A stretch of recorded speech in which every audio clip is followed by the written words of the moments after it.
Good morning, everybody. Welcome to the Crook County Work Session. Today is Wednesday, March 26, 2025. It's 9:00 a.m. and we'll call this meeting to order. First line of business, any public comment from anyone? I said enough last week to hold it for a while. Are you gonna allow comment on each topic? No, we haven't been doing that. We've been doing before and we do one after.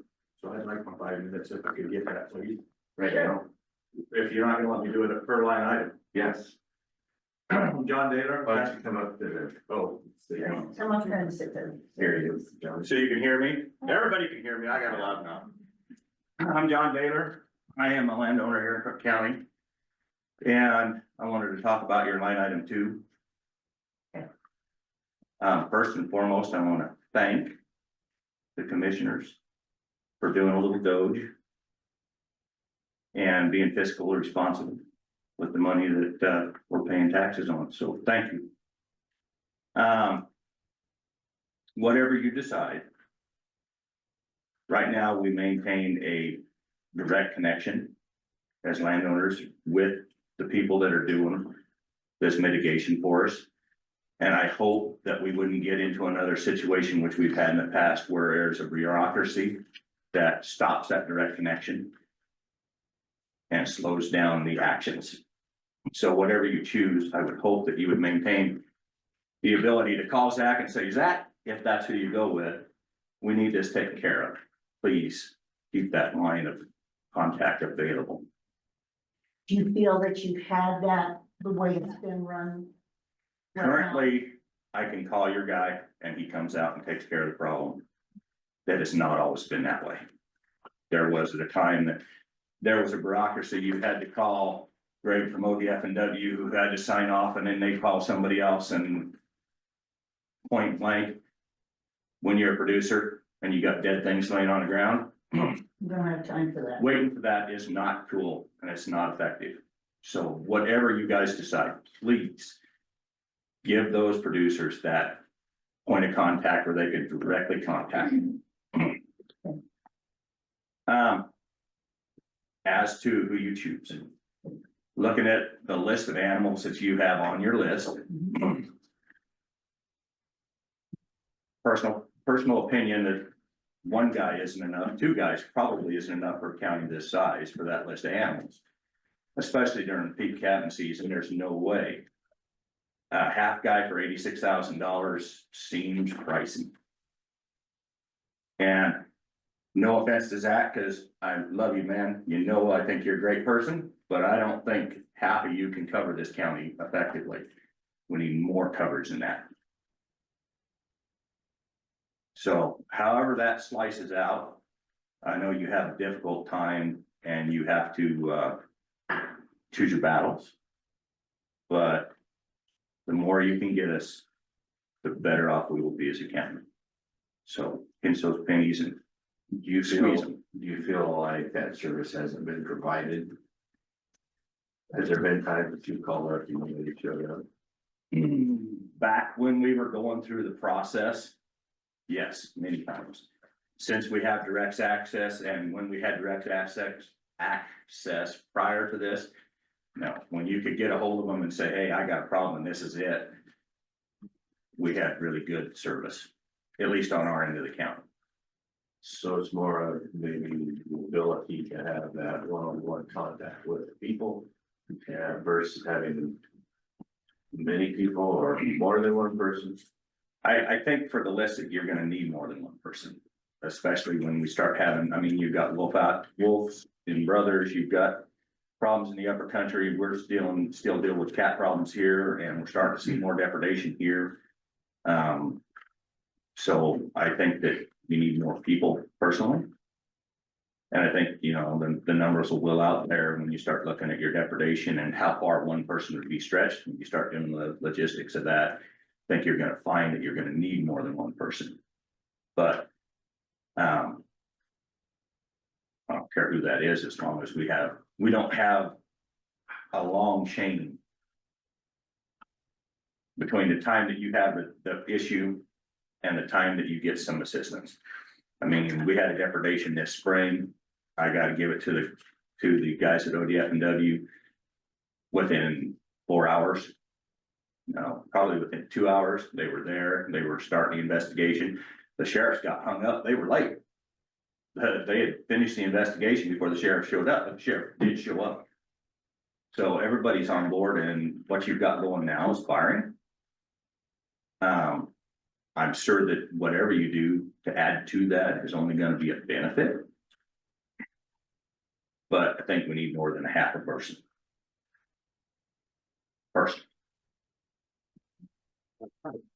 Be conservative, responsible.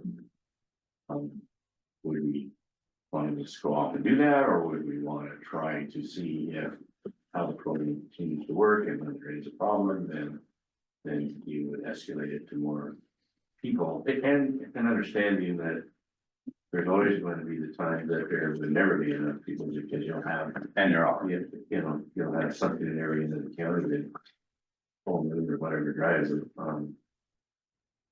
calving season.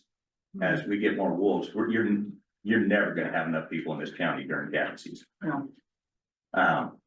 But even notwithstanding, you're gonna need more than a half a person. With the list of animals that you have and the potential, you're gonna run a half a guy ragged if you can get him here. And he has other places that he's gonna be responsible for as well. So whatever you do, I hope that you put as much staff on as you can. As the county can physically do or responsibly do. That's probably better. And in all fairness to the sheriff, they're facing budgetary problems. Oh, yeah. So they're facing staffing problems. So they're getting there as soon as they can, and they have a priority. And what would really help is if they would delist the wolf on this side of 395, but then. I we're wasn't getting gonna into even this get whole- into that today. Yeah, we're in this We don't, whole- you yeah. give me 5 minutes, we don't have that kind of No, time, no, we don't. No, we. but. And I probably used more than my 5, but I did want It's to, okay. to speak on this and assert the fact that I think what you're doing is great, and looking at it is a fantastic idea. I think it's something that needs to happen, and needs to happen regularly. But while you're looking at it, I would really urge you to look at the manpower and get as much bang for your buck. What we have is doing the best I can, but as things increase, it's not gonna hold. My perspective. Thank you very much, Doug. Thank you very much. And now that you, Well, when you're done, no, I'm done. we have 2 individuals who have raised their hand. Oh, okay, Ellie Gage was first and then Bill. Do you okay, want me to go ahead and unmute them? sure. I'm gonna do Ellie first.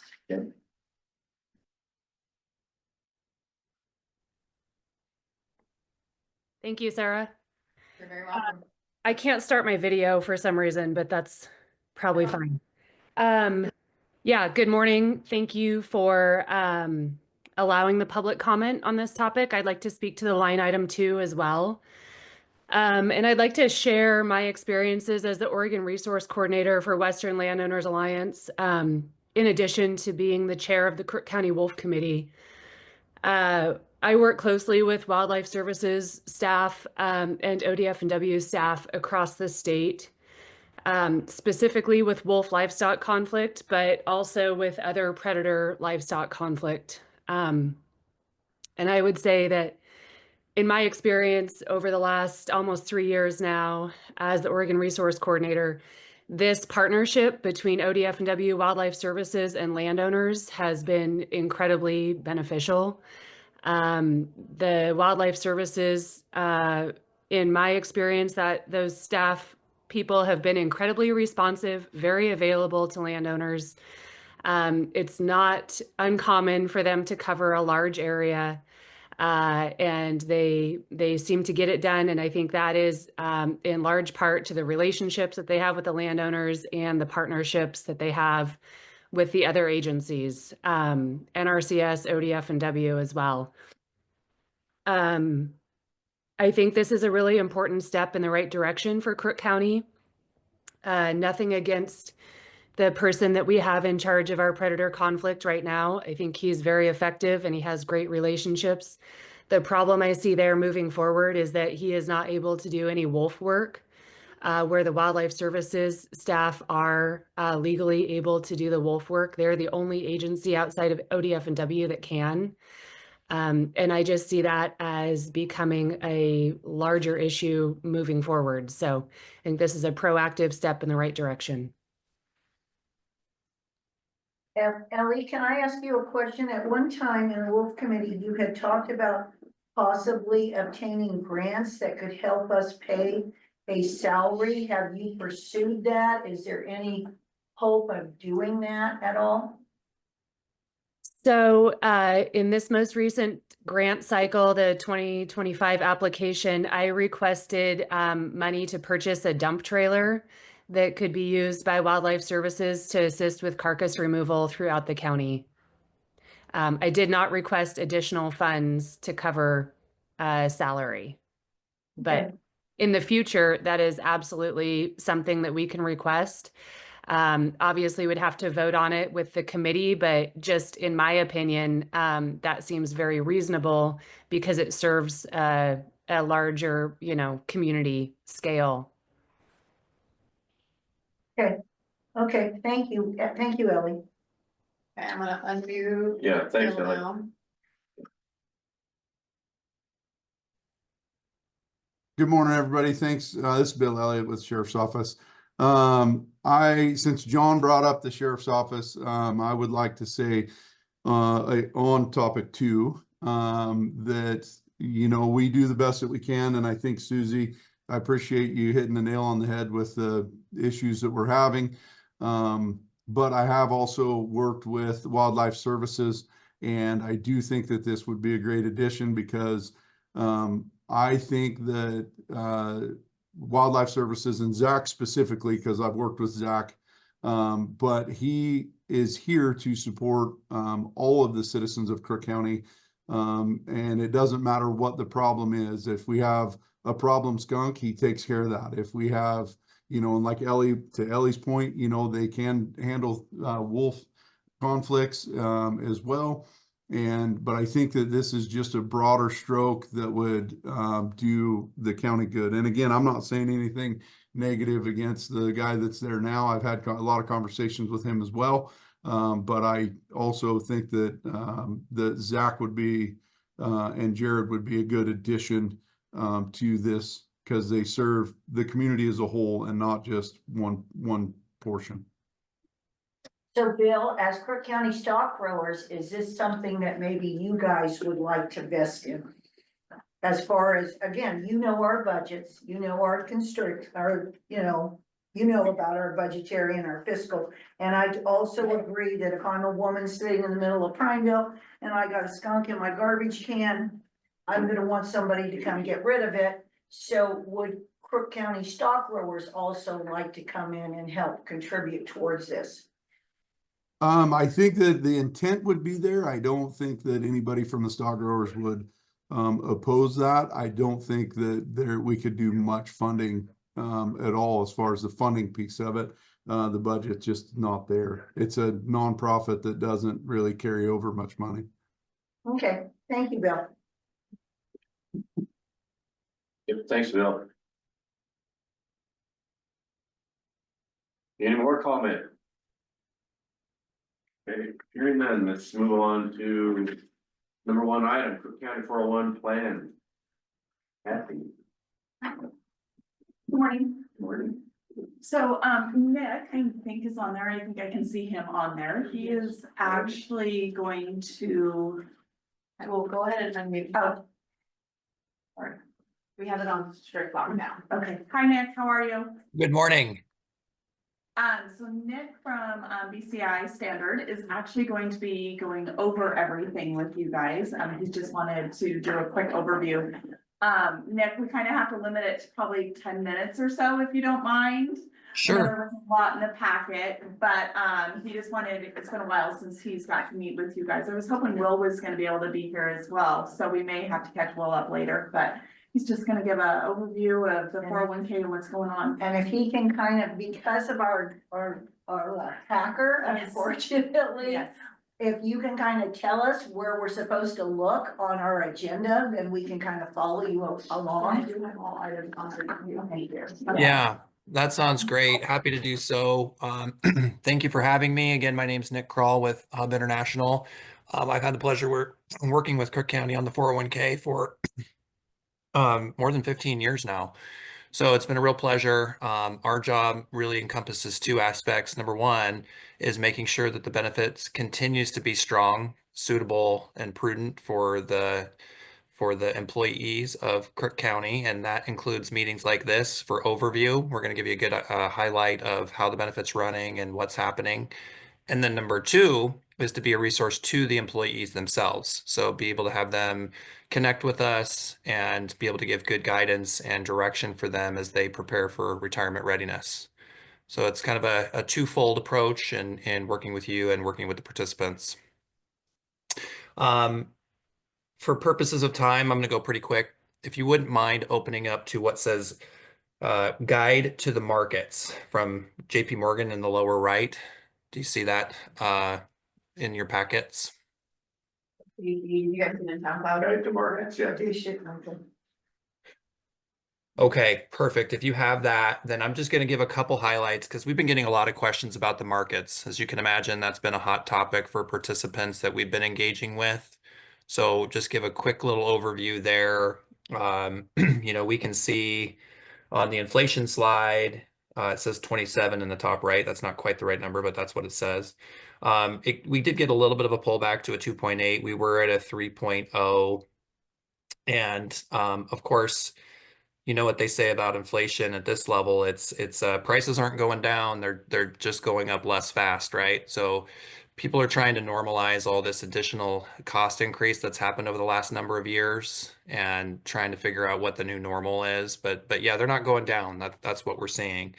And then that becomes really important on the next page with the Fed and interest rates, because the Fed would really, really like to cut rates, but they can't do it if inflation is too persistent, right? So we're keeping a close eye on this. The Fed held at their last rate, but in that box in the middle, real GDP, unemployment rate, and a couple different forms of inflation, the Fed actually gave really good report card on at their last meeting. They said all three of those are in decent shape. They're a little concerned about the future looking inflation though, so that's why they held rates at their last meeting. The report card was enough to get a little bit of a celebration from the markets, and we saw a nice little bump a few days ago. Skip that next slide. We'll skip that one. We'll go to page, it says 16. Oh, there it is. That's beautiful. So we would be on page 6 of the PDF. You can see on the right-hand side there where it says 1. Sorry, Nick, I'll catch up in a second. Okay, no problem. So on page 6, this is the returns of the market going back since the 80s. And you can see this year to date, when we took the pulse here, yep, right there, perfect. We were at a -4 at that particular moment in time. We were as high as a +5. So from peak to that pullback, that's 9% down, right?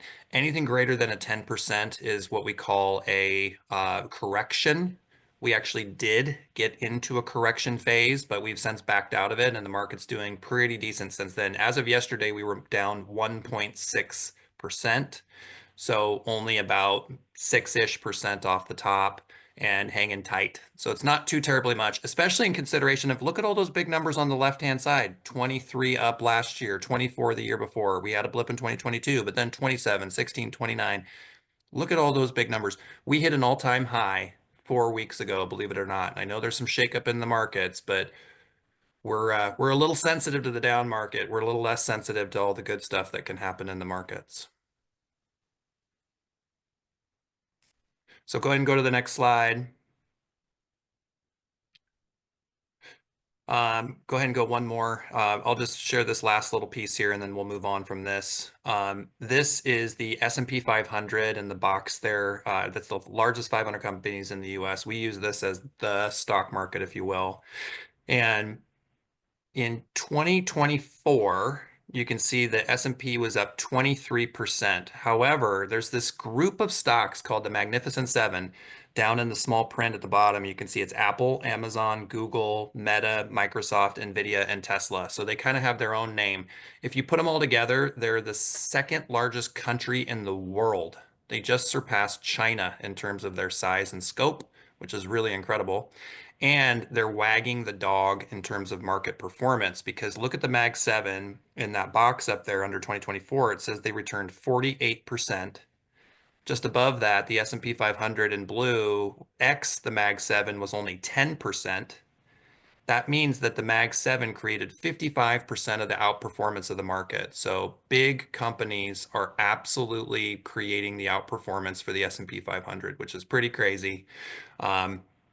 There's some astronomical things happening in there, like Amazon, as a for instance, their earnings, not the size of their company, the amount of money they made in 2024 was $638 billion. They're on track to be a $1 trillion earnings company probably at some point in the next handful of years, which is absolutely ludicrous. We just share that just to give you some size and scope and flavor as to what's happening and what's driving some of this market activity. So for purposes of time, let's move forward. We're going to jump to your plan. So if you scroll down a number of slides.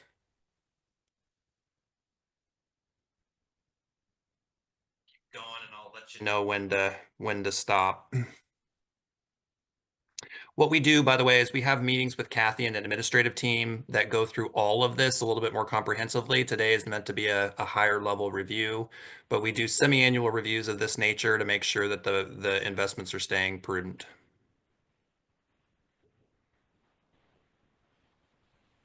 Yeah, keep flipping. This is a lot of my noisy slides. Thank you for your patience.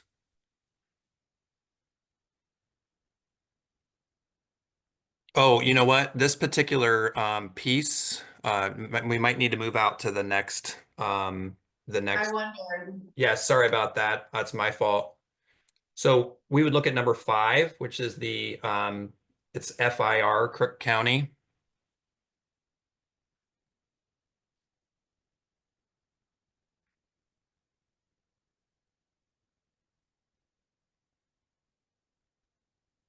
Looking at page number 3 when we get into that one.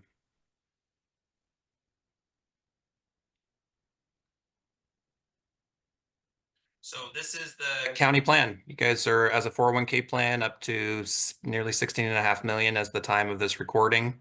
If we look at it by asset allocation type, or rather category, you can see the biggest chunk comes in the asset allocation. Asset allocation is a particular mutual fund type that has stocks, bonds, and cash in it. It's very diversified.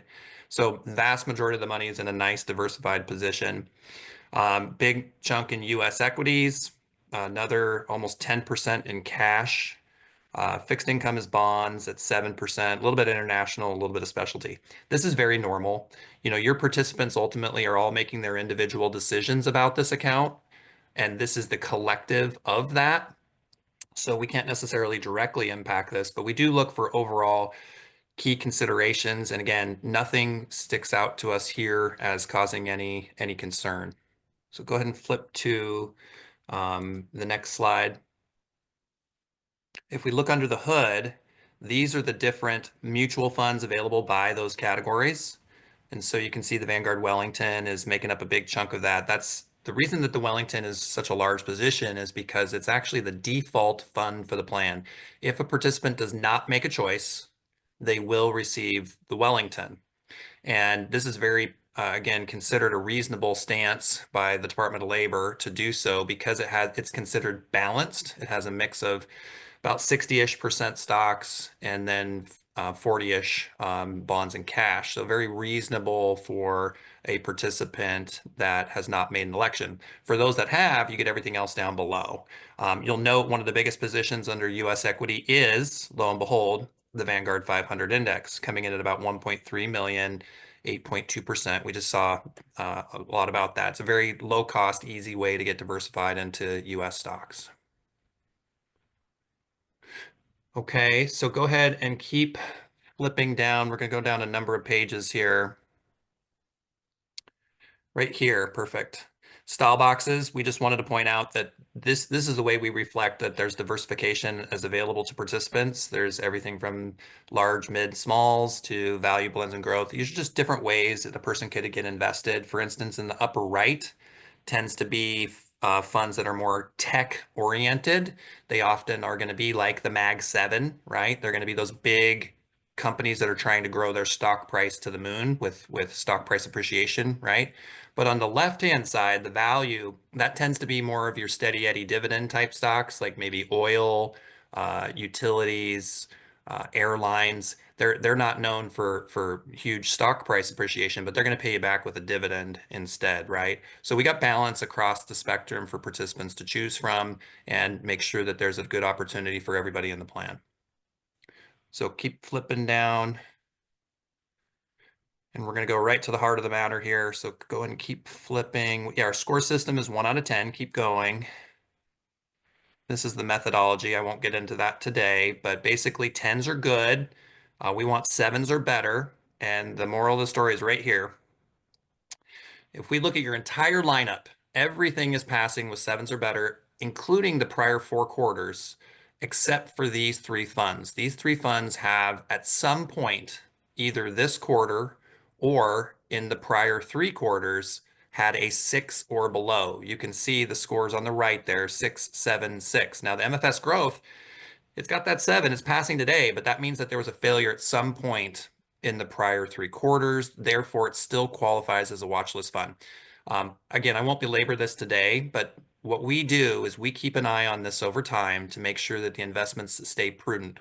This system is used institutionally for approximately 200 billion in assets under management across the country. This is the focus of how we keep an eye on investments for organizations like yours. Make sure that they continue to be good for participants. So what you'll note most importantly is that there's no red. None of them have dropped to the level from the investment policy statement that would suggest that we need to make any changes today. We simply have watch list considerations. We will keep an eye on them and we'll be forced to look at them down the road. The rest of this report goes into more detail. Again, for today's sake, I'd like to propose we keep moving forward and go ahead and hold on these positions. Okay. Okay, so the next deliverable again would be to jump to number 6, plan demographics. And in this case, this report is quite nice because we can jump all the way down to page 14 out of 15 and look right at the executive summary, and I'll go real quick through it.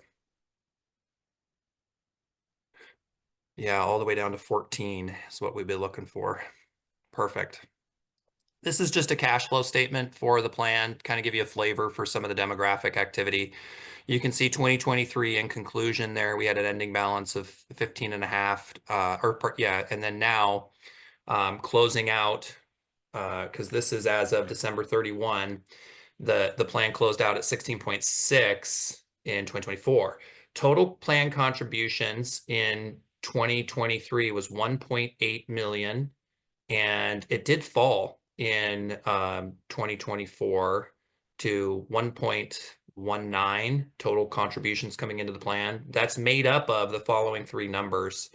It's made up of deferrals from the employees, 601 versus 318.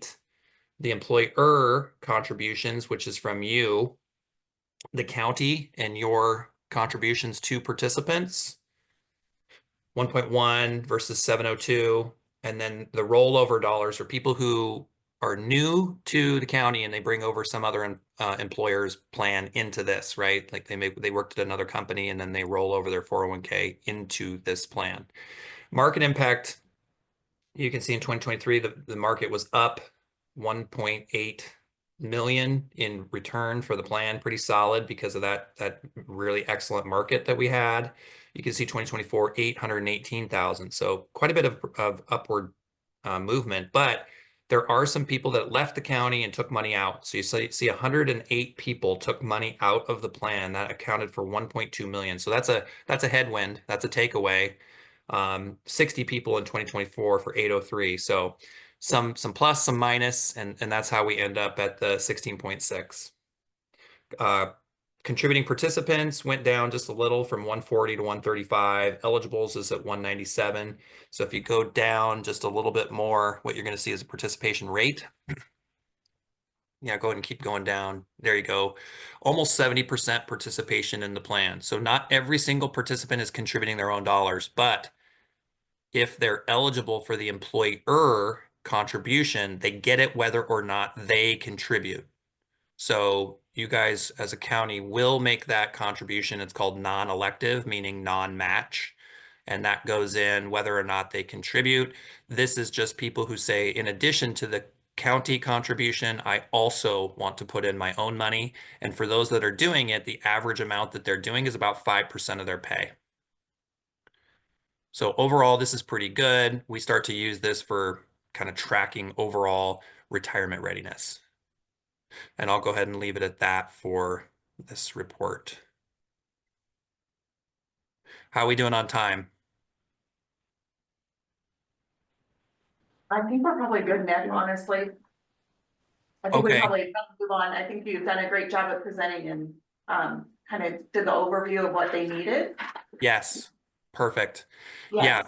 Yeah, always happy to go into more detail if anybody wants to, go back and go through markets with me at a separate level, go through the county plan in more depth. I'd be happy to bring that out and share more with you at any time. And again, we will be reaching out to be in touch with your participants periodically as well, making sure they have opportunities to connect and to make sure that they're getting information that they need. Well, thank you. You've given us a lot of information. A lot of Yeah, data. my pleasure.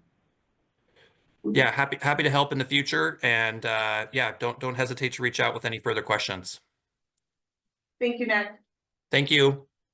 Have a great day. Thank you. Bye-bye. Thank you. Okay, number 2, wildlife service presentation. Jack. Good morning. Morning. So currently the landfill utilizes, the wildlife services to, do vector control up at the landfill. Our close vicinity to the airport, as well as, preventing transfer of hazardous material or unsafe material from rodents or birds off site. So, we work with them. We have for several years. We have a great contact. We work with, Brian Cyrus, is currently our provider, and he does a great job. He's on site all the time, anything we need. So we have a great rapport with him. I kind of started having a conversation with him. We began to get a little more dead animals from wolf deprivation, wolf kills. Volume started to increase a little bit. So that just started a conversation with Brian, and that turned into a conversation with his supervisor. And it kind of sounded like they would like to present to the county again what their services could be.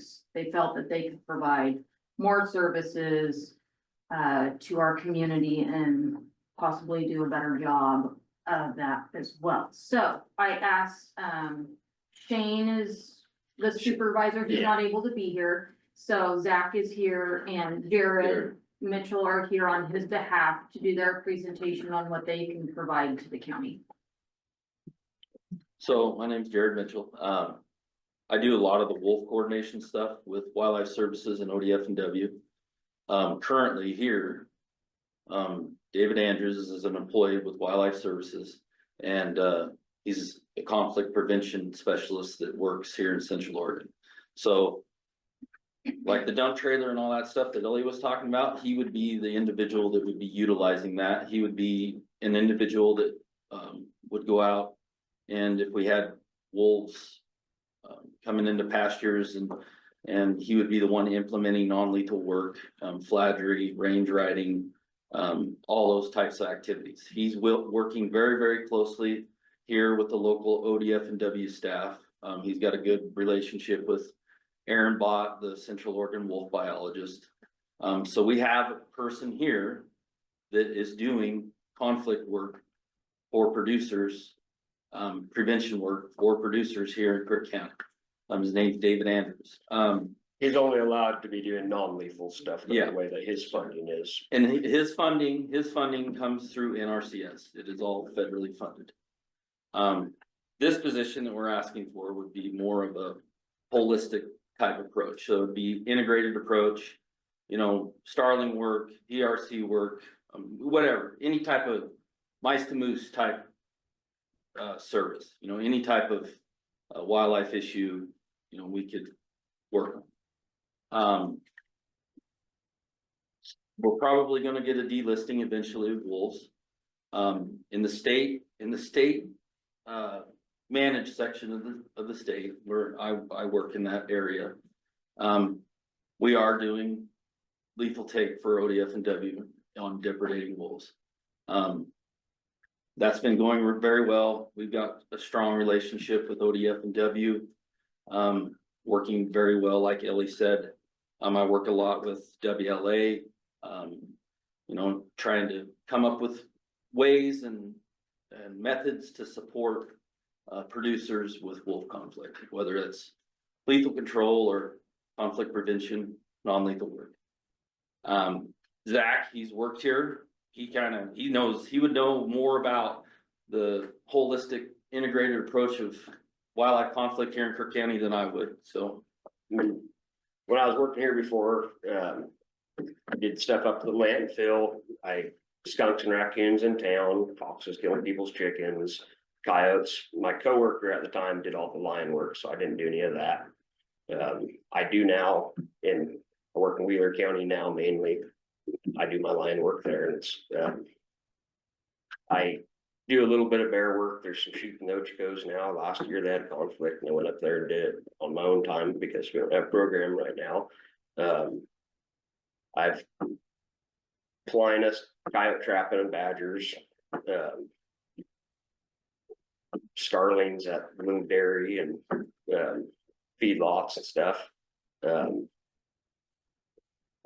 Just a mixture of everything. I think there's a form I submitted.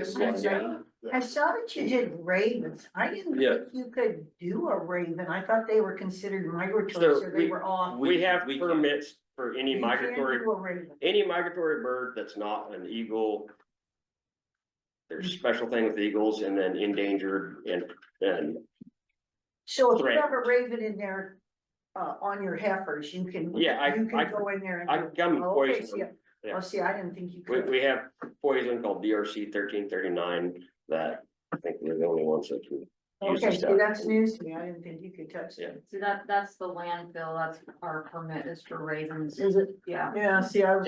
And the permit's only for a certain amount. It's not like we could just Wipe them out. I wipe wish them you out, but could. it's, yeah. Okay. But that's the thing, you max your permit out and you can request more from the US Fish and Wildlife Service. Yeah, no, that was But- news to me. The numbers up there that's just an average on 3 counties.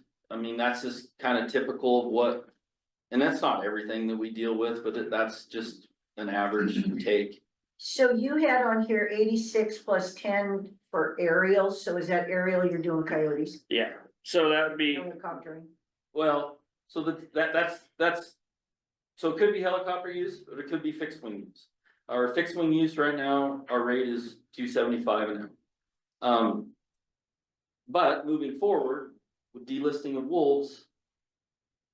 A lot of times when ODF and W needs to remove wolves, they've used helicopter, we've used our fixed wing, so that's something What that do we you are mean by doing. fixed wing, a plane? Yeah, Okay, I've never heard It- that term. so- yeah, the plane works good in open country. When you get into thick junipers, helicopter is what you need for the tool. If you're trying to be selective with a pack of wolves, if you're only allowed to kill X amount of them, the helicopter is a better tool than the plane, I would say. But the federally listed wolf that they killed in Lake County, our guys killed it out of the plane. Yeah. It was in open country. We've done work in Baker County, Union County with the fixed wing.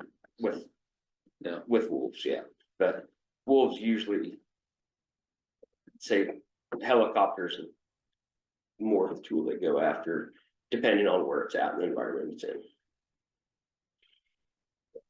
But yeah, that's, yeah, with aerial, it would, for coyote work, we would try to do the majority of it more likely with fixed wing, just, it's cost saving, you know, it's a cheaper tool.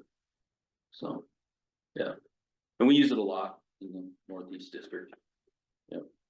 I know they just flew the line.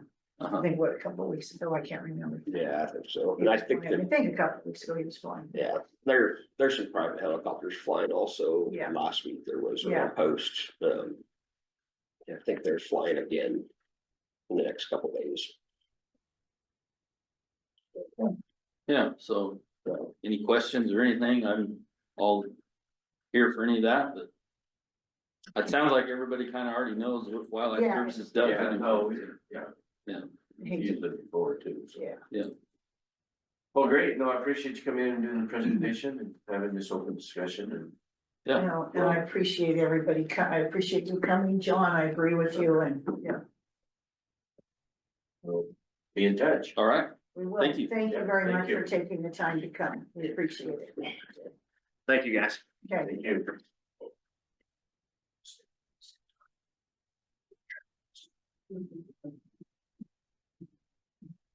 thank you. Okay, number 3, Christina, consider approval of annual financial assurance update and recertification before letter. All right, in your packet is our annual recertification for DEQ for the landfill for our post-closure costs. And this is where we send information to DEQ to ensure that we have financial strength to be able to close the landfill and cover the cells as required for the environmental remediation of those cells. Jackie has taken a look at it. Eric's team got a chance to take a look at it and ready to answer any questions if you have. No, already. So is this something we just push onto the consent agenda, or is this a time-sensitive matter? It is not time sensitive because it, like, next meeting is April 2nd and it just has to be in before, I believe, April 7th or April 8th. So the consent agenda is just. Okay, perfect, all right, Thank you very much. Yeah. Thank you. Thanks, Christina. That was easy and painless. Now, next one. Yeah, so this next request is to expend the remaining of our old Title III dollars, which is around $13,000. If you remember, there's 2 different types of Title III dollars. Old ones are a lot less restrictive, the new ones are a little more restrictive. So this would use up those old funds and is to continue the Firewise community weed management that's been happening up in Juniper Canyon. And Thomas is here, so I get to put him on the spot and he can give you a little bit more information or answer any questions that you may have. We do split these funds 50% for Crook River weed management area and 50% for the county. Someone So- wants to go spread, huh? That's right. I bet. What's new? Just a little background, Susie. So Title III, we started using these funds for wildfire risk reduction around 2012, 2013. And it's been a pretty popular program. And I think we've done a good job at wildfire mitigation on that, kind of that private realm, you know, non-federal lands abetting really high-risk areas of fire. So this is just the continuation of that work that has been going on since 2012, 2013. And yeah, it's been great. And it's been great for the weed management area as well. You know, Debbie has a good rapport with a lot of our private landowners. And so that enables us to be really efficient with our funds. Perfect. And is this a timely thing, or we can just push this onto the consent agenda? This one can also go on the consent agenda. Title III does have a 45-day public comment period, and I have that set to start after next week. Okay, so it goes on consent and you have 45 days.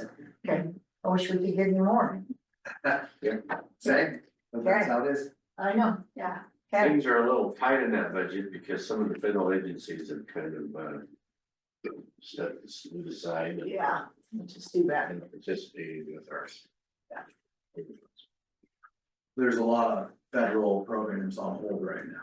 It's kind of that whole hurry up and wait, which the timing's obviously in my realm, not ideal. No, it Spring is isn't. here. And the weeds are starting to come out, especially this Boy, week. aren't they? But Yeah. The well, last 2 days. all it needed, yeah, all it needed was this sun and this warmth and bingo. Perfect, thank you. We'll put it on the consent agenda. You're welcome, thank And you. now we have Christina again with more. One spend- more, You one are more really spending spending money. money, I'll tell you what. Yeah, so as Brian mentioned, these funds are getting tighter. The Secure Rural Schools program that Title III is authorized under did not get reauthorized for this next round. So as part of that program not being reauthorized, there now becomes a time limit on us to be able to use these funds for Title III that we have remaining. So this request of $115,000 would utilize the funds for Title III we currently have on hand. And this request is to purchase a upfit, a one-ton pickup for search and rescue. Search and rescue's current vehicles are all aging, and maintenance on them is getting to be cost prohibitive. They have not gotten a new vehicle in 20 years. They've just been getting hand-me-downs from the sheriff's office and patrol, which those vehicles are already pretty hard. So this request would just allow them to purchase that new vehicle and enhance their response capabilities on the public lands that we have that are a little bit harder to get to, and allow them to haul a trailer when they need to, and just increase the effectiveness of our search and rescue. Yeah, I think it's a great use of the funds. They're limited on what we can do. Search and rescue is important. I had a friend that had to use them the other day when he's snowmobile had a crash and he hurt his shoulder. And he had to bring him out and stuff. Yeah, They're busy, yeah. Yes, they're very busy. There's some stats in here. In 2024, there was 1,724 hours expended by our search and rescue responders. They rescued 25 adults, 1 child, and 3 animals, and responded to 5 SOS calls and GPS fixes, and then assisted patrol with a search warrant operation. So they are very busy. 38 rescue missions were responded to in 2024, and of those 29 were on federal land. No, I totally agree. And so again, we can put this on consent agenda. Yep. And public notice starts. Yep. Okay, perfect. Thank you. Thank you. Thank you very much, even though you're spending money, we'll let you. Hey, you know what? I can only use it for certain things, and I want to spend it before they take it back. Okay, sounds good. Okay, Katie, Katie has a lot of. Good morning. to do. Bye, Thomas. You keep spraying. You know it. Okay. Is the first one Community Health Advisory Council, correct? yes, All right. Our appointed membership base was in a strange situation a couple years ago where we brought everybody into the advisory council at one time. Therefore, they all rotated off at one time, which happened to be when I was on leave. So we're doing some work to get a staggered appointment of folks back to that advisory council. We have 4 people that we reviewed their applications with our lone appointed person and 2 staff members.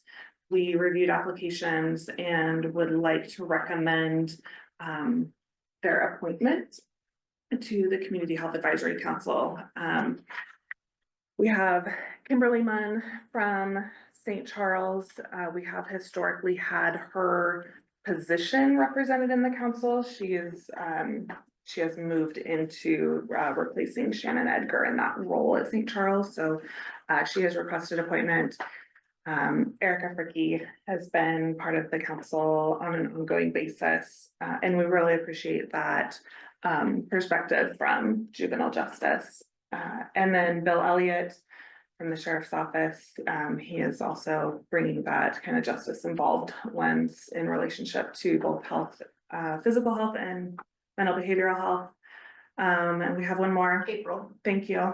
April Pham from Mosaic has also applied, and we would love to give them all the green light.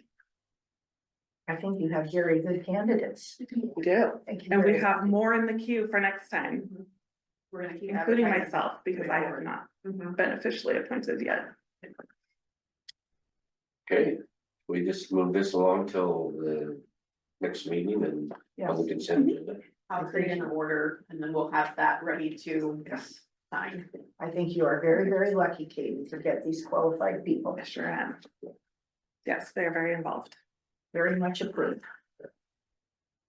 Thank you. Hey, mental health provider contract. I do have folks like me and a team to speak to this. And really, as far as contract amendments go, this is a pretty straightforward one, so, I can let Rick, if you want, or Angela. Sure, so, really no meaningful changes in this contract with Pacific Source. And so, and I both, so let's just, go back. So this is a contract between Pacific Source and Crook County. And then, through contract with Best Care, we, provide the services to meet the terms of the contract. So I negotiate the, contract, explicitly for, Crook County. And there's nuances because of that. So we really try to represent, the interests of Crook County for this.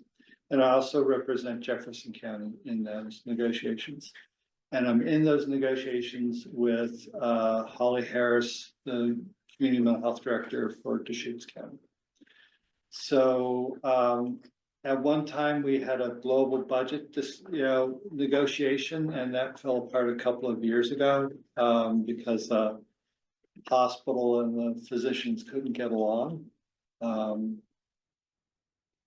We needed an adult in the room, and there wasn't one. Then our interests, Deschutes County wanted a couple of very minor changes, really in wording. I personally didn't see a need for any significant changes in the contract. It's working well, produces results.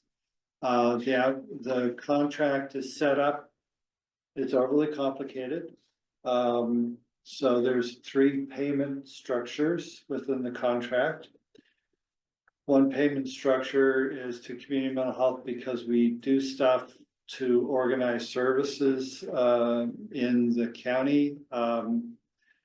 That is just part of the safety net function of community mental health. There's other services that we do, such as mobile crisis, which doesn't work in the fee-for-service environment. You don't pay the fire department by fire. That's usually bad idea. So, and then there's a list of the third factor is a fee for service with a list of codes that are that we bill on a fee for service basis. So, and then with the fee for service billing, there's a 8% risk withhold. So they send you the money, they keep 8% of what you would otherwise get, and then there's a list of performance metrics that you're supposed to meet, and if you meet them, then you get the 8% at the end of the year. So that's the basic structure of the contract, and that hasn't changed. Any questions? Rick, I tried to read this contract. I told you that as far as contract amendments, this is a good one. I Bless tried. you, bless you. I tried really hard to read this contract yesterday. I reread quite a few sections of this contract yesterday. I pride myself that I pretty much understand things. I don't think that I understood this at all. So So the contract, it's very difficult to understand. yes, it is. Welcome to healthcare. So it is structured, To not understand. these are the same people who write your medical bills. Okay, so, You understand my medical bills, but yes. so, it's structured as, the framework is the overall, contract with the hospital, with the physicians, with Mosaic. So that's the initial framework that they present, and we're embedded in that in a minor way. We get, so then, and then there's a bunch of language between the state's contract with the CCO. So that language gets copied and posted,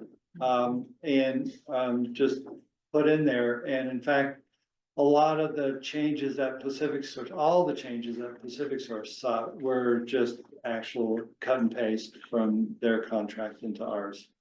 And then the CMHPs get 1% of the QIM dollars. So QIM is quality improvement metrics that the state has for the CCOs, and then they roll that down to the providers, and so the CMHPs get 1% of that. And then, so then you have to sort of read through that whole big contract. Here's the context. And then there's the CMHP contract with its 3 layered funding sources and with a bunch of language, again, copy and pasted from the state contract with the CCO. Bless you that you tried to sort that out. I did. And I can make an appointment with you and walk you through that contract. No, I feel that my experience was enough. Right, and, I don't know that I need to go through much more pain. okay, I might need mental health service. I If I have to go through totally relate to that. But I felt that I needed to try. Yeah, for sure. And, you know, and so then when you're sitting on the health council and we talk about the JMA, the joint management agreement, which is another source of mystery and awe, almost on a religious level, I think of like, what is going on here? So that is, again, relating to this contract and relating to the contract between Oregon Health Authority and the CCOs. So that's a foundational contract, and then these are downstream contracts to that. Officer. Right. Okay. So this is how they implement, and each CCO looks different in how they contract. And so though I have significant frustrations with Pacific Source, they're still the best CCO to work with. And specifically Pacific Source in Central In Oregon. Central Oregon, yes, I'm glad not to deal with Pacific Source in Lane County, oh my word. So, in Marion County, and so we still have a good relationship.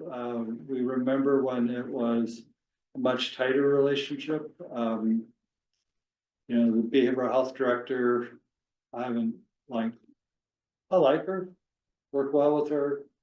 I haven't seen her face to face in years, because she's all absorbed with Marion and Lane County. So, which is fine. Don't really need her.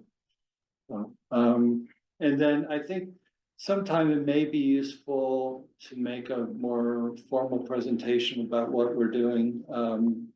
at Best Care for the mental health contract. And we do have some work that we're hoping to do. We're applying for what's called a Certified Community Behavioral Health Center, a CCBHC. And so this is an effort that I did mountain climbing for a lot of years, and one of the lessons you learn in mountain climbing is in dicey weather, you go ahead and put yourself in position to go for the summit, and then you make a decision. So we're putting ourselves in a position to go for the summit, but there's a lot of diciness involved in this, because this is CCBHC has been a bipartisan supported federal program for a number of years because it doesn't have Medicaid. So it gets support from both R's and D's at the federal level.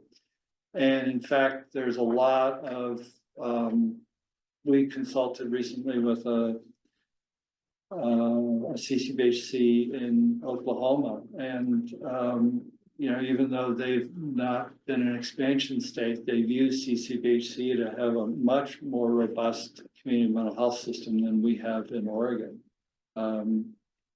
So there's been good support on both sides of the aisle, and Oregon's been slow to adopt this. We've had 13 counties that have been a part of a demonstration project for that.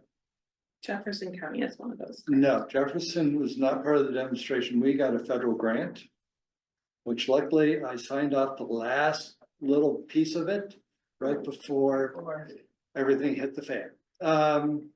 So that was a federal grant.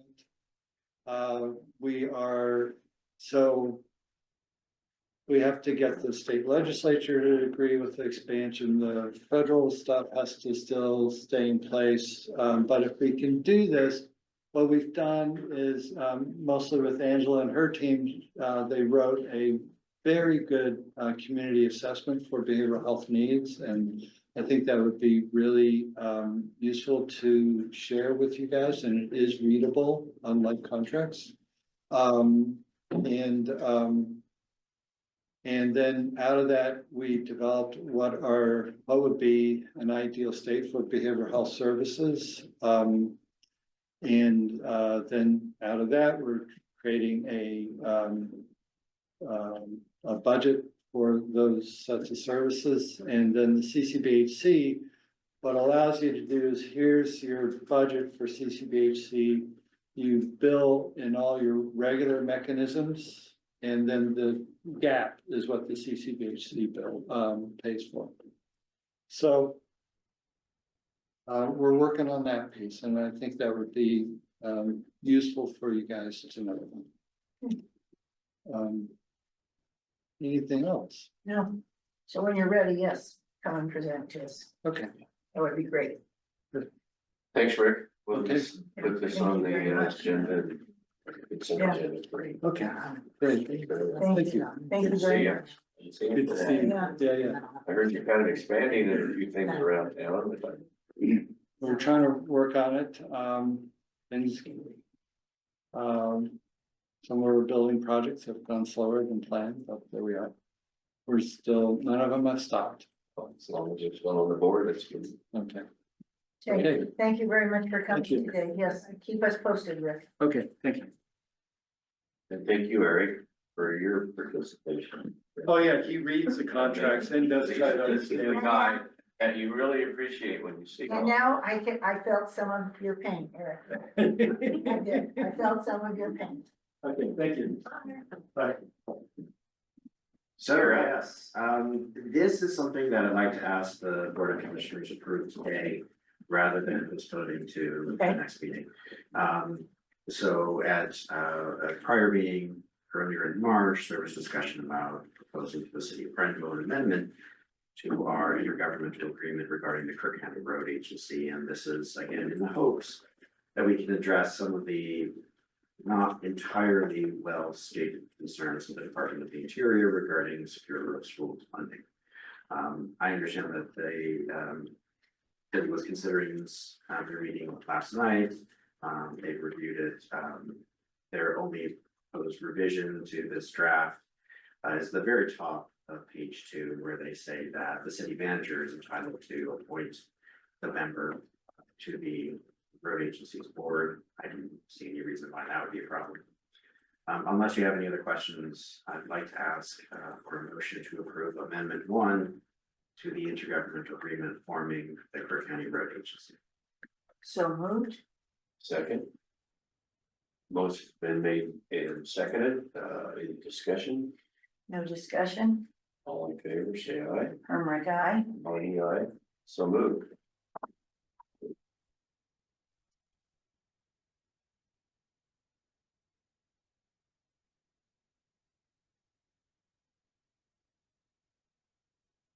Farms ran. Just out.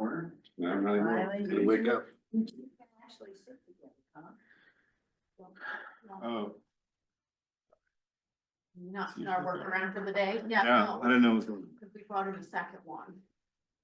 So Okay. I'm protective of it today. Let's stay away. Is that your- Why are you gonna block your face? I'm trying. That's not fair, right? Hey, now you two quit squabbling, or we're gonna have to put Hey, you on well, both sides together. I tried that earlier. You're gonna have to be the mother here and separate. Okay. Are you leading, Randy? I don't know.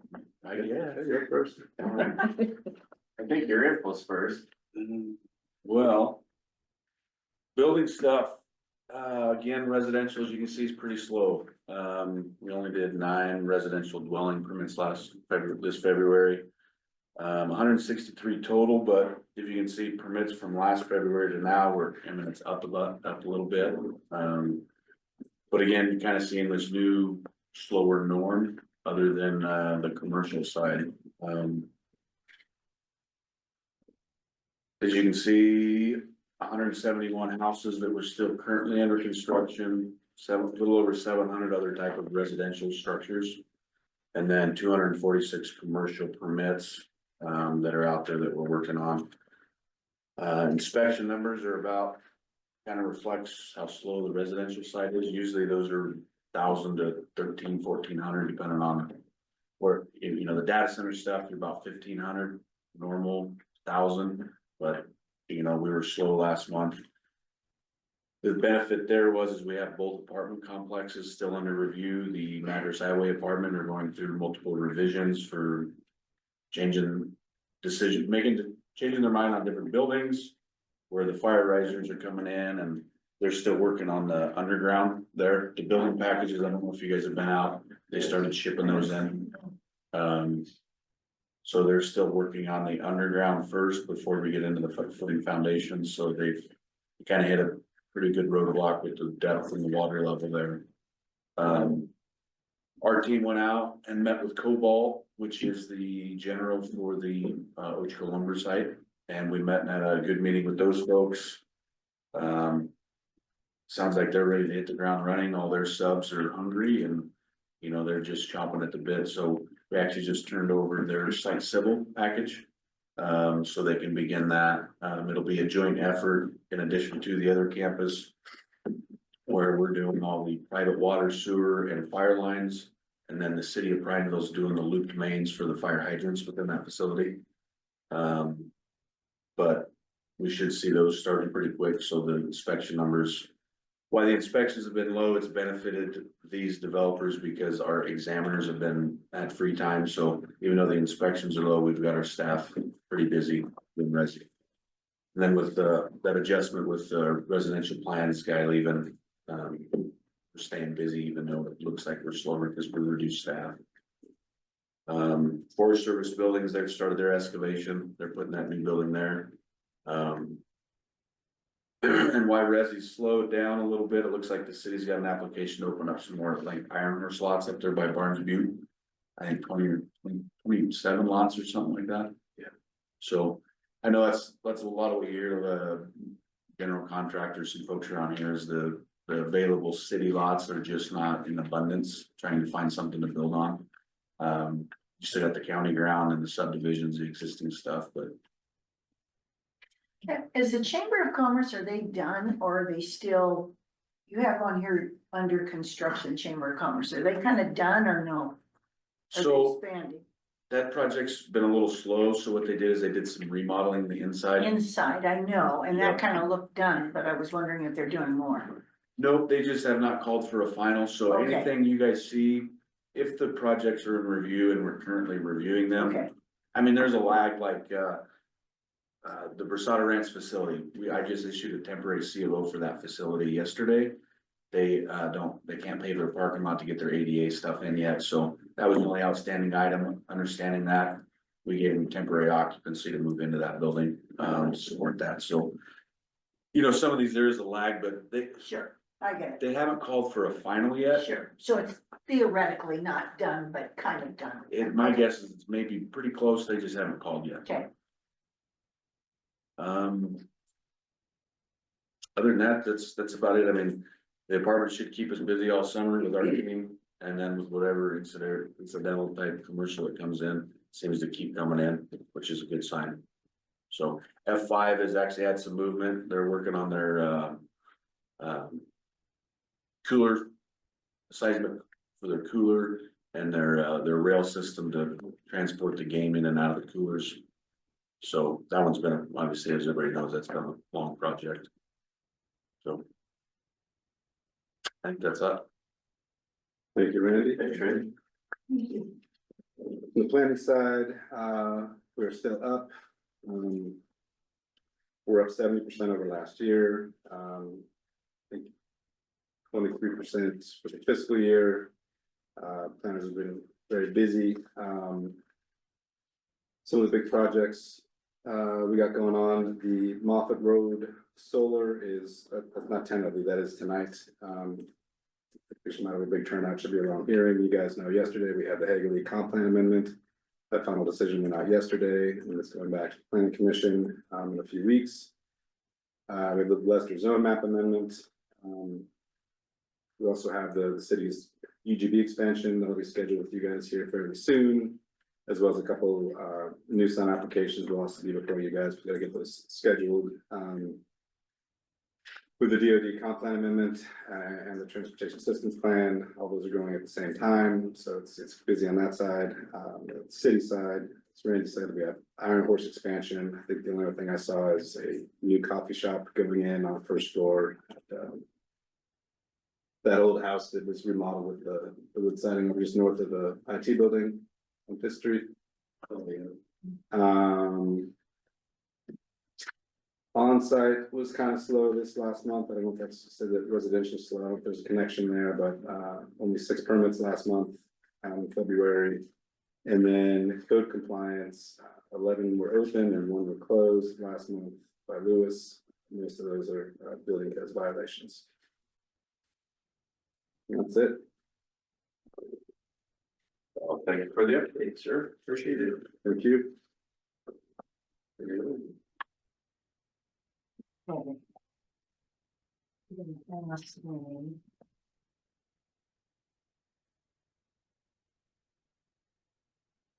So we don't have a manager's report today, so we will go to the commissioner's update. So I got a response from Senator Wyden about our secure rural school letter. And basically, that it was a priority for Senator Wyden.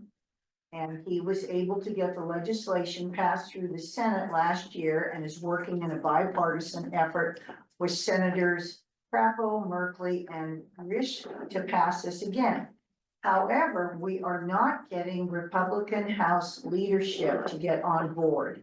Please continue to reach out to Republican Vince and ask him what is being done to get his leadership to include this in the next funding bill. They failed to add it to the latest CR bill. Evidently, we need to push our fellow Republican House leadership. I found that interesting that that was their response. So that's basically all I have. Yeah, and I got we that sent that. response on an earlier letter of that same nature, and I visited with, Senator Murphy's staff and that didn't seem to be a problem, so I would follow up on it. Yeah, so evidently maybe we need to, yeah, like you said, follow up. I thought that was an interesting response that I got yesterday. Hey, I have a letter of support for the core three. I think you have reviewed it. Yes, Seen it. yes. I'd like to, it's just a letter to, help support the project. Yes, and I do have one other thing that I forgot to add before. Yesterday, I testified on support for the RPAs for House Bill 3349 and 3350, which we had sent letters of support from Crook County, but then I also testified as an individual. And I gave the statistics that our Post Paulina Rangeland Forest Protection Association had put out 11 fires, and I gave the statistics of the acreage that we worked on and all of that. So I forgot to add that. It was my first actual testimony in the legislature by him. So anyway, and I had to wait a long time to get that in, but I was patient and waited. So anyway, okay, go ahead. Let's give a call. So I would entertain a motion to, support this, and we can sign it and send it, because it has a very date to it. I make a motion to send the core three emergency response letter to Representative Janelle Finan. Is that a good enough? That's plenty, yes. Okay, I'll second that. Motion's been made and second to approve a letter of support for core three on the financing. All in favor, say aye. Or discussion, discussion? no discussion. No discussion. All in favor, say aye. Hermrick, aye. Barney, aye. Okay, we're So good. moved. I do have one brief legislative bill to bring to your attention. You got 5 minutes. So just yesterday afternoon, Well, this is a new one. I haven't heard about this guy. the legislature posted that there would be a work session on Senate Bill 65. I've handed you the original version of Senate Bill 65 and the dashboard amendment, which I understand is going to be a further amendment. What this will do is create a state version of what's called Section 1983 for federal legislation. So Section 1983 is a statute that says if someone says that they have suffered a violation of their constitutional rights under the federal constitution, Section 1983 says you can file a lawsuit for it. And if you prevail, you get attorney's fees. There is no comparable bill currently in Oregon for violations of the Oregon Constitution. This bill would create a state version of Section 1983. Here is Article 1 of the Oregon Constitution. And the reason I'm handing that out is the -4 amendment, if it's approved, would limit these lawsuits to allegations secured by Article 1. And as you see, there are 47 different sections, not including 2 sections which are both labeled 36. I don't know if the county wants to take a position in favor of this. I don't know if they want to take a position that is opposed to this. There will be a work session in front of the Legislative Judiciary Committee, Senate Judiciary Committee, 3 p.m. on Monday next week. I think Senator McLean is part of that committee. So if there is interest in providing some testimony, there's not a lot of time, unfortunately. What is his position? So they did not have a lot of conversation. There was a work session scheduled yesterday afternoon. Okay. But then the chair, Floyd Brzezinski, said, we're gonna pull it because we're gonna have a future work session. And when I gather that's when the new -5 amendment will be presented. So I don't think, Senator McLean took a position on this. Yes, he had some questions about how this would work. But I don't think he said he's in favor or opposed to it. Senator Przansky is very much in favor of the dashboard amendment. I gather he was principal in drafting it. And I believe the sponsor, Senator Hayden, is a gentleman from down southern Oregon. But I don't know very much about him other than he has a magnificent beard on his Senate webpage. So I see the sheriff So we is need to on. study. Sheriff, do you have any strong feelings on Senate Bill 65? Let me allow him.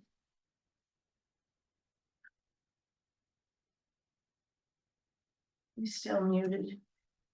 I clicked the button, so he may not be sitting. Yeah, he may not be there. Well, I have one more thing to add. We didn't talk about another, oh, here's somebody there that wants to talk. Karen Bush now. Want me to go ahead and unmute her? Sure. John might not be at his desk. Hi there. Were you looking for Bill? No, we were looking for John. Oh, he's there. Tell him to talk when we ask him to unmute. I am trying to get this thing to unmute. Now it's unmuted. I'm sorry, I was on the computer doing something else, so I missed it. It popped up on my screen. What was your question? Yeah, to ask him. So we're discussing Senate Bill 65. There is a new work session that's scheduled for 3 p.m. Monday. Do you have any strong feelings about this bill? Is there any position that you'd suggest the commissioners take? Well, hang on a second. I turn my radio on. I haven't been, OSSA has not been informing us on this bill other than what you gave me, Eric. Obviously, it just adds one more layer of a problem at the state level. That right now that's being covered at the federal level only under 1983. But this bill would, I think, be pretty much based on what you told me, Eric, it's pretty much the same as the federal 1983 rule that it would become under the state law now if this is passed. So obviously, we would prefer that not to happen because it's much harder to prove this in federal court than it would be in state. So just what little bit I know on it at this point, OSSA, I don't think has this on their radar because like I explained yesterday in our email, ODAA and AOC and I think that's the only ones I know of at this point right now that might be looking at it because OECP and OSSA has not come up on any of our briefings that's been sent out on our email. So that's pretty much all I know at this point. Sorry. One issue you'll notice is that under both versions, there's the possibility of attorney's fees, but it is not even-handed. Under section 2 of the dashboard amendment, it says that, excuse me, section 3. The court shall award reasonable attorney's fees and costs to prevailing plaintiff. The court may award reasonable attorney's fees and costs to prevailing defendant only if the court determines that the plaintiff's claim under this section is frivolous, unreasonable, and without foundation. Those phrases, frivolous, unreasonable, or without foundation, are terms of art. They are a very high threshold. So this is not even-handed, unfortunately. One question you might have is, okay, who is going to be impacted by this bill? These have to do with alleged violations of Oregon's Constitution. And that means only public entities would be the potential defendants. You would not be able to sue, I don't know, your landlord for a section 1983 style lawsuit.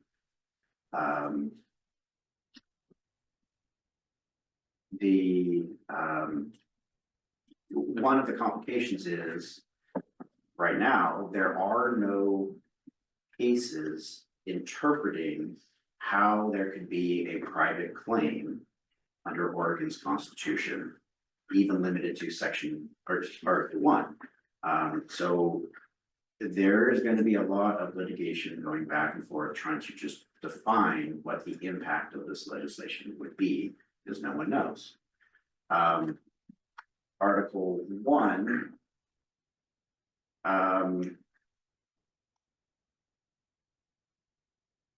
like I said, has 47 articles, not including 2 articles with the same number. A lot of these are not quite the same as what is in the federal constitution. So why don't you put together your points of what disturb you, and then we can come up with if you feel in opposition, we can review it and come up with a testimony to put through. Yeah. That would be perfect. Yeah, You're gonna have more legal expertise than we do. I don't want to be informative, like it's unnecessary. Sarah. John's got his hand up again. Thanks, Christina. Look at that little hand. I like the little. John? So I was just gonna ask Eric, was the current situation that we're having with seems like an influx of people wanting to file things for being in custody, file all kinds of writs and stuff.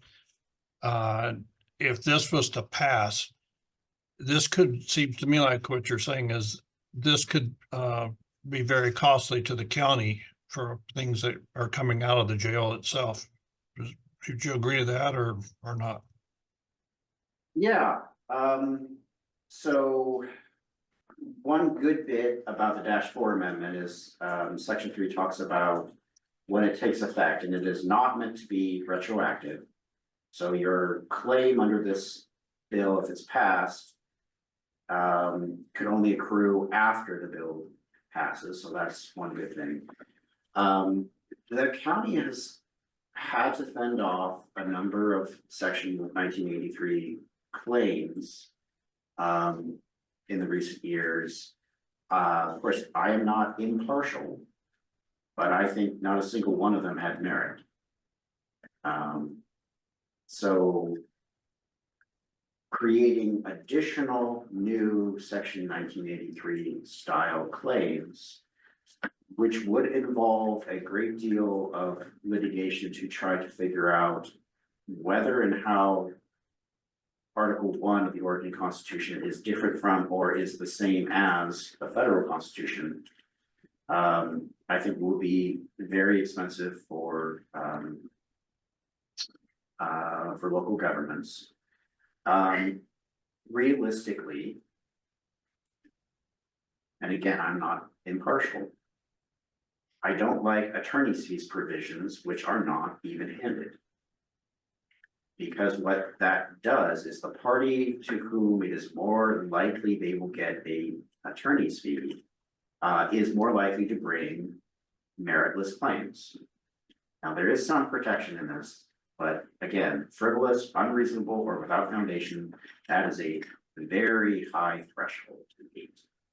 And realistically, I don't think it will likely ever come to pass. You remember the way it's written, the court may award attorney's fees. It does not have to. It could say, well, yes, it was frivolous, but you're out of luck, local government. So I can prepare a list of bullet points and get that to you as soon as possible. In the work session yesterday afternoon, Senator Brzezinski did say that if there is anyone at a county who wants to share their concerns about this, he is happy to speak with them, which I was encouraged to hear.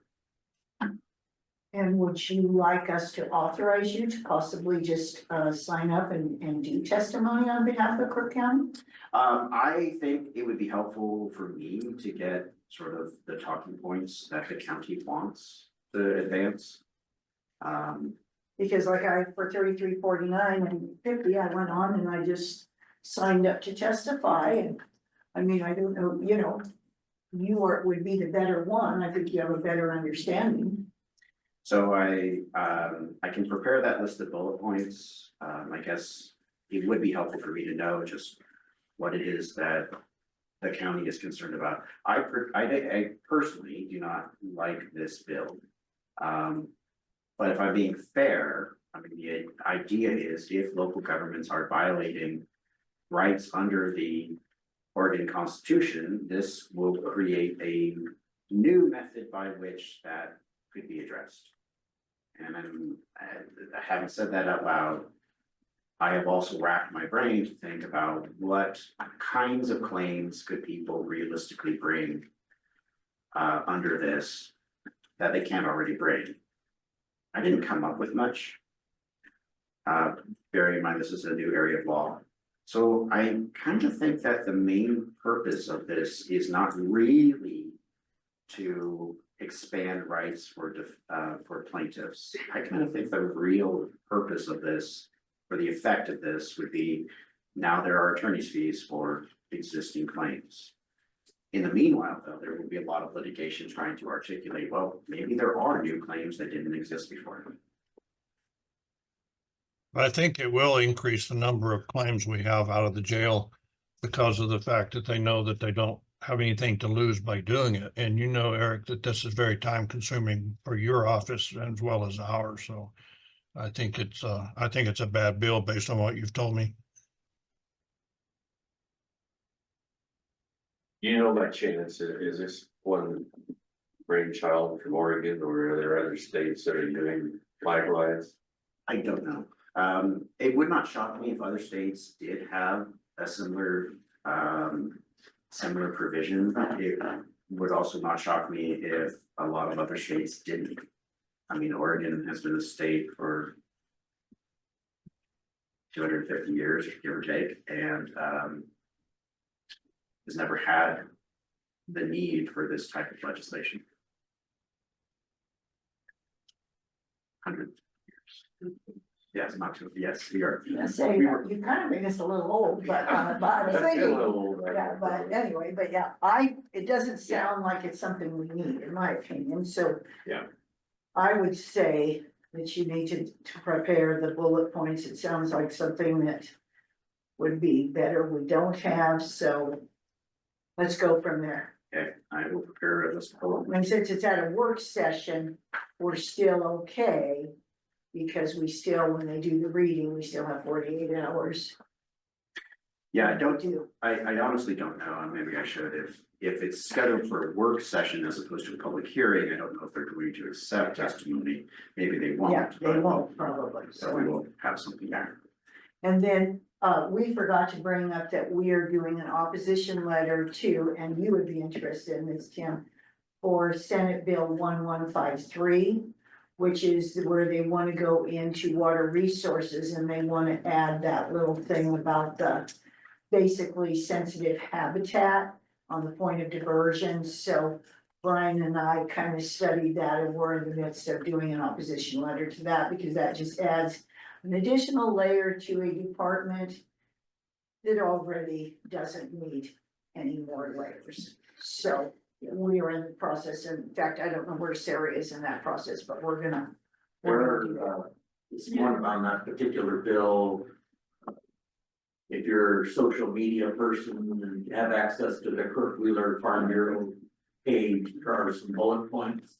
Is that have been identified as to why that bill should not be passed. Yeah, it's a typical. I've taken liberty to there.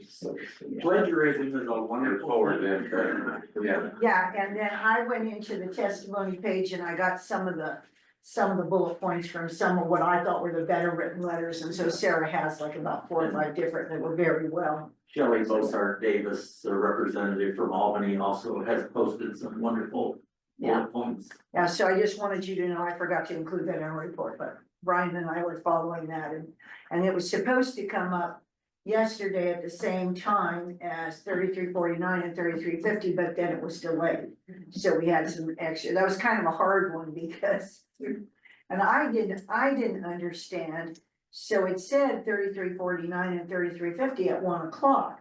So I just assumed it was gonna be 1 o'clock. Well, it wasn't. It went on to brain damage and it went on and on and on. So it was like 2:30 before what I wanted actually came up. I had a little bit of an education. Then they took testimony, then they didn't take my testimony. They said you have to hang on. Then they took another bill and then they came back and then finally you got to test. It was kind of a learning process. So now I gotta learn. But I got in there. So anyway, So we're learning. wrote, yeah, we We're wrote, learning. we are learning, yes, and We we. read a lot of letters. we've Right, read right. them. Yeah, Yes, thanks to Sarah. Yes. Sarah's been a real big help on that. Yes, And Brianna for Bill Tracker. yes, New technologies, kind of. So they were. just yes, and we write moving right official, along. we write official letters. And then we write what we call our passion letters, which are Brian has passion letters and then Susie has passion letters. So we do two forms of letters. So anyway, and Sarah corrects us. When we get too passionate, she corrects, she brings us down back to, normal. She doesn't go on our letterhead. No, she crosses us out and makes us right. So thank you, Sarah, and thank you, Brianna.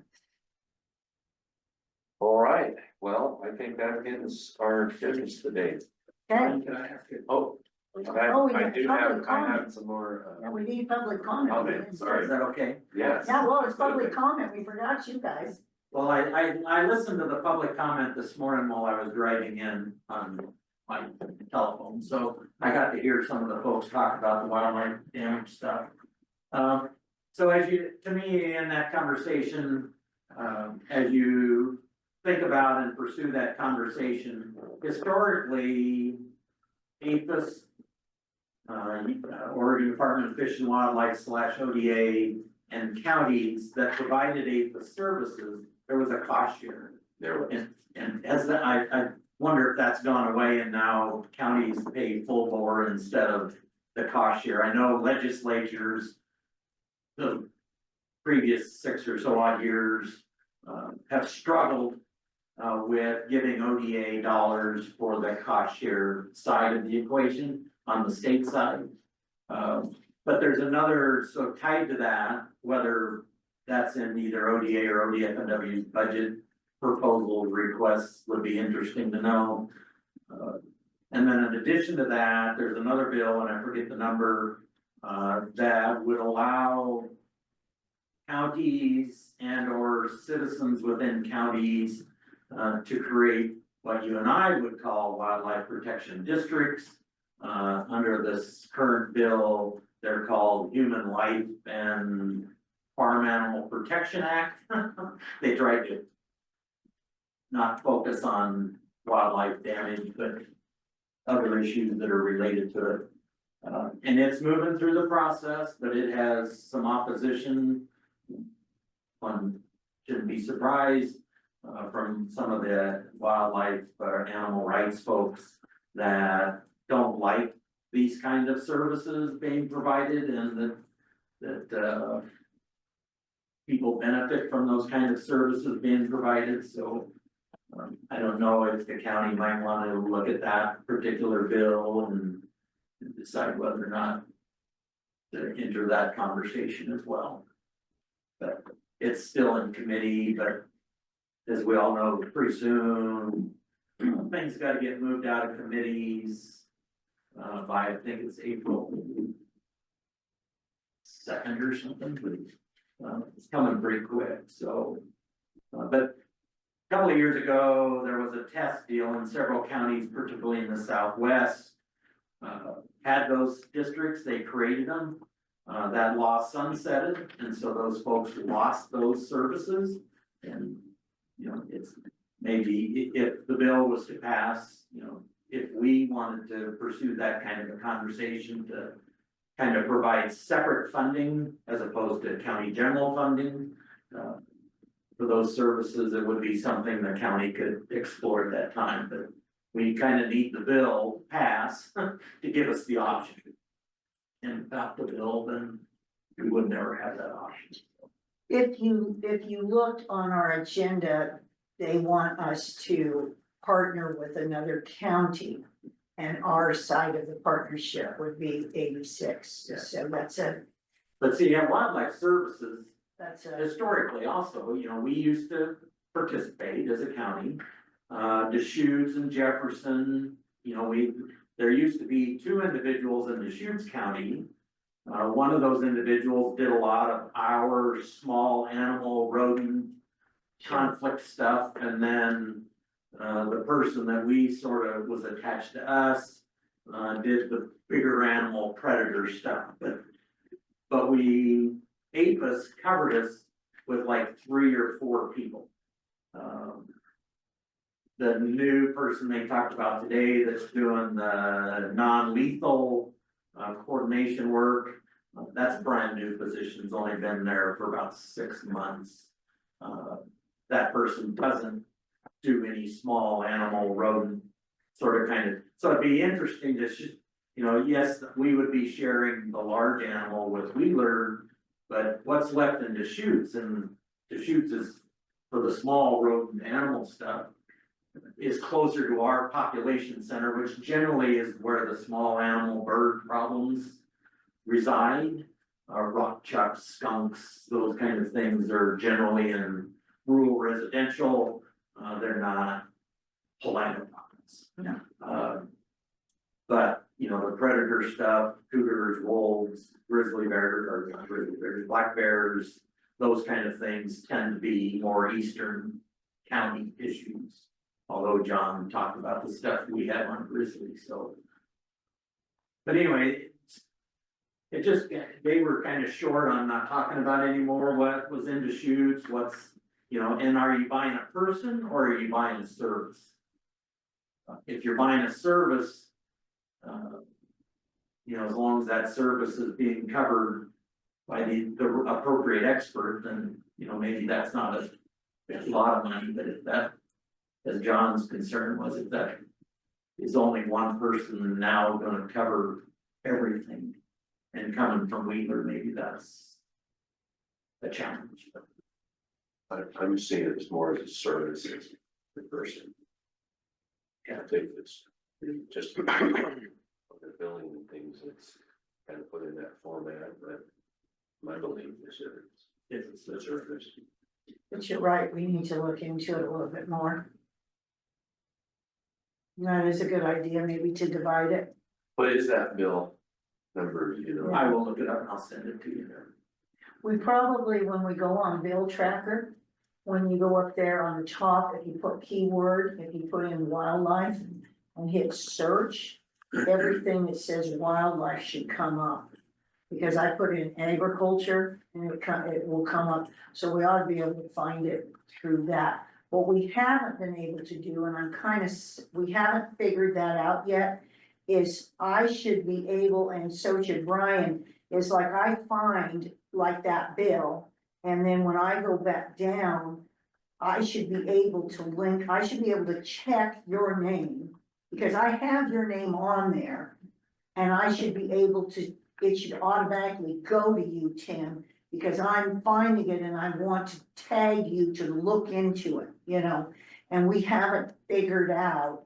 Heck, half the time I go somewhere and then I can't figure out how I even got there when I leave and go get a cup of coffee. I come back and I think, well, how did I even get there? And I can't figure it out again, but it's kind of but we're getting there. We're getting closer, but I should, you know, that's our problem is, but we're trying to figure that part out because, but if you do that, if you go in that search bar and just put that wildlife, it should pop up.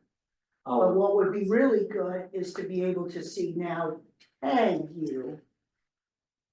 And then now we're both kind of communicating, but we haven't quite got that far. Because we're paying for that service, we just don't know how to get that service.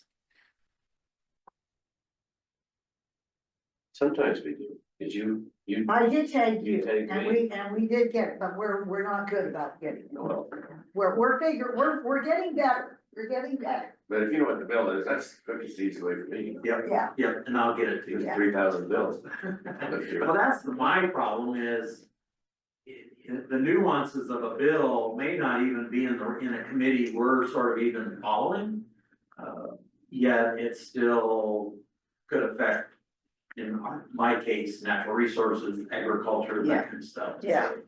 I think part of our problem is we have to get, like, Tim's email.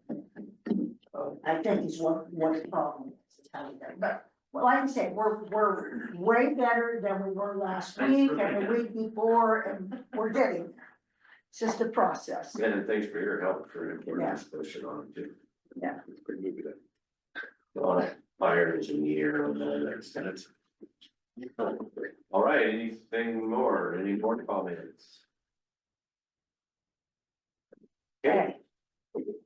Motion and we'll You can adjourn. quit squibbling or quibbling or whatever you two were We doing. just made up. You made up? Yeah, Oh, we did. I'm so glad. We're good. I'm so glad. Bye, Mike. Thank you. How was it? Is it all right today, Mike? Mike, are we okay today? What's our critique today? Are we a 10? Are we a 9? Are we an 8? Going a little too long. Oh, gosh, we never gonna